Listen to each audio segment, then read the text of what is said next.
আজকে বিষয় হচ্ছে সপ্তম শ্রেণী বিষয় বিজ্ঞান, অধ্যায় 14 জলবায়ু পরিবর্তন।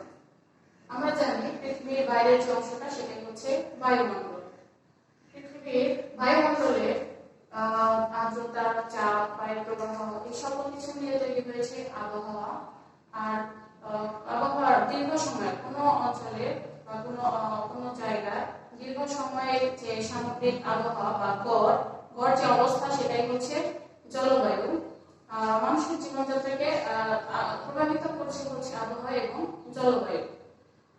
সৃষ্টির প্রথম দিকে পৃথিবী অনেক গরম ছিল এবং পৃথিবীটা ধীরে ধীরে ঠান্ডা হতে থাকে। আর তারপরে পৃথিবীর বাইরের যে হালকা যে অংশটা সেটাই হচ্ছে বায়ুমণ্ডল সৃষ্টি করেছে। সেটাই যে বায়বীয় অংশটি পৃথিবীর পৃষ্ঠকে ঘিরে রেখেছে সেটি হচ্ছে বায়ুমণ্ডল। তোমরা জানো বায়ুমণ্ডল মূলত নাইট্রোজেন এবং অক্সিজেন দ্বারা গঠিত। তার মানে বায়ুমণ্ডলের বেশিরভাগ অংশ হচ্ছে নাইট্রোজেন এবং অক্সিজেন দিয়ে গঠিত। এছাড়াও বায়ুমণ্ডলে রয়েছে জলীয় বাষ্প, ধূলিকণা, আর্গন, তারপর কার্বন ডাই অক্সাইড এবং বিভিন্ন ধরনের গ্যাস রয়েছে। পৃথিবীর সকল কিছু তার নিজের দিকে টানে। এটা হচ্ছে মহাকাশ বলের জন্য পৃথিবীর সকল কিছু তার নিজের দিকে টেনে নিয়ে আসে। আর পৃথিবীর বাইরের যে অংশটা, তার বাইরের অংশের মধ্যে যে সবচেয়ে হালকা অংশ সেগুলো হচ্ছে সবার বাইরে থাকে। আর এটা বোঝা যাবে যখন আমরা হচ্ছে পাহাড়ের চূড়ায় উঠবো। পাহাড়ের চূড়ায় উঠতে গেলে আমাদের কি লাগে? অক্সিজেন সিলিন্ডার লাগে, কারণ সেখানে আমাদের অক্সিজেনের সংকট পড়ে যায় এবং সেখানে আমাদের অক্সিজেন সিলিন্ডারটা নিয়ে যেতে হয়। আর ভূপৃষ্ঠ থেকে 500 কিলোমিটার পর্যন্ত এই বায়ুমণ্ডল বিস্তৃত। তার মধ্যে বায়ুমণ্ডলকে 4টা ভাগে ভাগ করা হয়েছে। তো প্রথমে আমরা এখানে দেখতে পাচ্ছি, এখানে যে কালো যে অংশটা রয়েছে সেটা হচ্ছে ভূপৃষ্ঠ, মানে পৃথিবী। কালো অংশটাকে পৃথিবী বলা হচ্ছে, ভূপৃষ্ঠ। আর তার বাইরের যে অংশটা সেটাকে ট্রপোমণ্ডল বলা হয়। তার বাইরের অংশটাকে ট্রপোমণ্ডল থেকে শুরু হয়েছে স্ট্র্যাটোমণ্ডল। তারপরে অংশটাকে মেসোমণ্ডল বলা হয়। তারপর শেষ যে অংশটা সেটাকে তাপমণ্ডল বলা হয়। তার মানে পৃথিবীর বায়ুমণ্ডলটাকে 4টা ভাগে ভাগ করা হয়েছে।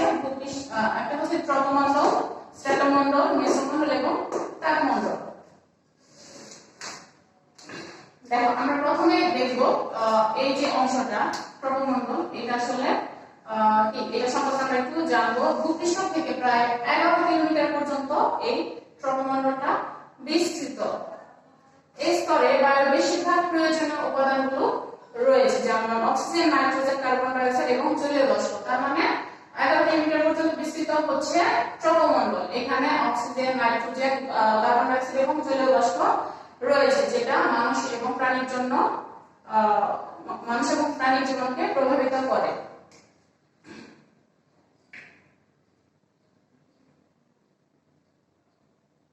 আর এই স্তরে মেঘ, বৃষ্টি, বায়ু প্রবাহ, ঝড়, কুয়াশা এসব হয়ে থাকে। তাই ট্রপোমণ্ডল হচ্ছে বায়ুমণ্ডলের সবচেয়ে গুরুত্বপূর্ণ অংশ। সুতরাং এই অংশটা হচ্ছে সবচেয়ে গুরুত্বপূর্ণ অংশ। ভূপৃষ্ঠের সবচেয়ে কাছাকাছি 11 কিলোমিটার পর্যন্ত বিস্তৃত যে অংশটা সেটা হচ্ছে ট্রপোমণ্ডল, এবং এটা মানুষের বসবাসের জন্য এবং প্রাণী বসবাসের জন্য অনেক সবচেয়ে উপযুক্ত এবং এটা সবচেয়ে গুরুত্বপূর্ণ একটা ধাপ। তারপরে দেখি আমরা স্ট্র্যাটোমণ্ডল। ট্রপোমণ্ডল যেখানে শেষ হয়েছে সেখান থেকে স্ট্র্যাটোমণ্ডল শুরু হয়েছে। তার মানে 11 কিলোমিটারের পর থেকে আমাদের স্ট্র্যাটোমণ্ডলের অংশ।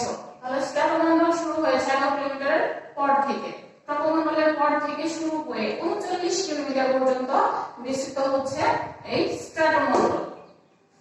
আর এই স্ট্র্যাটোমণ্ডলের মধ্যে এক ধরনের গ্যাস রয়েছে যার নাম হচ্ছে ওজোন। ওজোন নামক এক প্রকার গ্যাস রয়েছে। এই গ্যাস সূর্যের ক্ষতিকারক রশ্মি থেকে আমাদেরকে রক্ষা করে থাকে। তার মানে ট্রপোমণ্ডল যেখানে শেষ হয়েছে সেখান থেকে 39 কিলোমিটার পর্যন্ত বিস্তৃত হচ্ছে স্ট্র্যাটোমণ্ডল, এবং এই স্ট্র্যাটোমণ্ডলে ওজোন নামক এক প্রকার গ্যাস রয়েছে যেটা আমাদের সূর্যের ক্ষতিকারক রশ্মি থেকে আমাদের রক্ষা করে থাকে।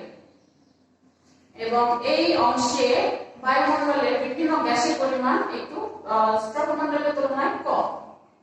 তারপর হচ্ছে মেসোমণ্ডল। স্ট্র্যাটোমণ্ডল যেখানে শেষ হচ্ছে সেখান থেকে শুরু হয়েছে মেসোমণ্ডল। এই স্তরের উচ্চতা বাড়ার সাথে সাথে বায়ুর তাপমাত্রা কমতে থাকে এবং শেষের যে ধাপটা সেটা হচ্ছে তাপমণ্ডল। এই স্তর প্রায় বায়ুর বায়ুর তাপমাত্রা দ্রুত বাড়ে তাই একে তাপমাত্রা বলা হয়। তার মানে এই স্তরের বায়ুর তাপমাত্রা দ্রুত বাড়ার কারণে এই স্তরকে বলা হয় তাপমণ্ডল বলা হয়ে থাকে। আর এই স্তরে তাপমণ্ডল, এই স্তরে হচ্ছে বেতার তরঙ্গ প্রতিফলিত হয়ে ফিরে আসে। তাহলে আমরা বায়ুমণ্ডলের 4টা ধাপ করলাম এখানে। ভূপৃষ্ঠ থেকে 11 কিলোমিটার পর্যন্ত বিস্তৃত ট্রপোমণ্ডল, ট্রপোমণ্ডল থেকে 39 কিলোমিটার পর্যন্ত বিস্তৃত হচ্ছে স্ট্র্যাটোমণ্ডল, এবং তারপর থেকে বাকি অংশ হচ্ছে, তারপর থেকে মেসোমণ্ডলের অংশ শুরু, এবং সবার শেষের যে ধাপটা সেখানে হচ্ছে তাপমণ্ডল, সেই অংশটাকে তাপমণ্ডল বলা হয়। এটা আমরা ভালোভাবে পড়ার চেষ্টা করবো। 4টা ধাপ অনেক ভালোভাবে মুখস্থ থাকতে হবে। আর তারপর হচ্ছে পানিচক্র। পানিচক্রের কিছু আছে পার্ট 3-এ, শেষের অধ্যায়ে পার্ট 3-এর মধ্যে পানিচক্র রয়েছে। পানিচক্রটা আসলে কি? পানিচক্রটা হচ্ছে এরকম যে নদীর পানি বাষ্প হয়ে, জলীয় বাষ্প হয়ে আকাশে যখন যায় তখন সেটা মেঘে পরিণত হয় এবং সেটা বৃষ্টির সাথে আবার নদীতে বা সাগরে ফিরে আসে। এই যে চক্রটা, এই যে আবর্তনটা হচ্ছে, এটার নামই হচ্ছে পানিচক্র। এটা যদি না হতো তাহলে অনেক সমস্যা হতো। এখানে পার্ট 3-এ পানিচক্র সম্পর্কে দেওয়া আছে, এটা আমরা বাসায় পড়ার চেষ্টা করব।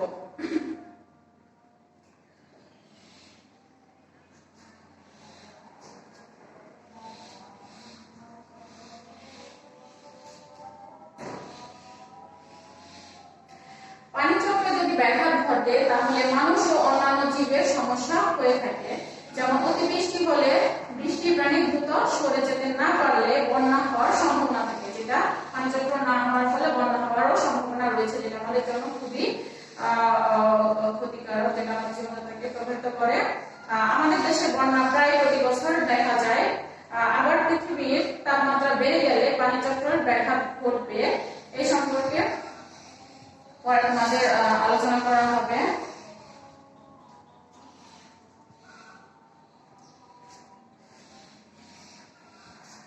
আচ্ছা, তাহলে আজকে এই পর্যন্তই। জলবায়ু পরিবর্তনে তোমাদের 14th অধ্যায়ে জলবায়ু পরিবর্তন, পৃথিবীর বায়ুমণ্ডল এবং পানিচক্র, এগুলো ভালোভাবে বাসায় করার চেষ্টা করবে এবং বইয়ের মধ্যে তোমাদের গাইডের মধ্যে সৃজনশীলগুলো আছে সেগুলো করার চেষ্টা করবে। তো আজকে এই পর্যন্তই। সবাই বাসায় পড়ার চেষ্টা করবা। খোদা হাফেজ।